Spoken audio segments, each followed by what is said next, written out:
एक दिन 3 दोस्त अली, अहमद और ज़ारा घूमने निकले। वो खुशी खुशी बातें करते हुए एक रास्ते पर जा रहे थे। चलते चलते वो एक घने और खामोश जंगल में पहुंच गए।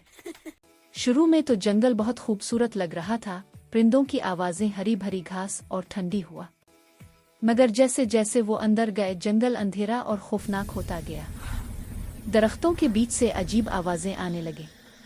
कभी लगता कोई चल रहा है, कभी लगता कोई सरगोशी कर रहा है। अहमद बोला, मुझे लगता है यहाँ कुछ है। ज़ारा ने कहा, डरने की बात नहीं, शायद जानवर होंगे। मगर अली ने कहा, हमें वापस चलना चाहिए। जब वो वापस मुड़ने लगे तो एक दरख्त के पीछे से चमकती आंखें नजर आई। तीनों रुक गए। फिर एक आवाज आई, ये मेरा जंगल है। तीनों डर गए, मगर ज़ारा ने हिम्मत की और बोली, हम दुश्मन नहीं, बस घूमने आए हैं। इतने में हुआ तेज चलने लगी और वो आंखें गायब हो गईं। जंगल में रोशनी फैल गई, जैसे कोई जादू टूट गया हो।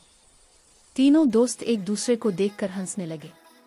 उन्होंने सीखा कि डर हमेशा अंदर होता है, बाहर नहीं।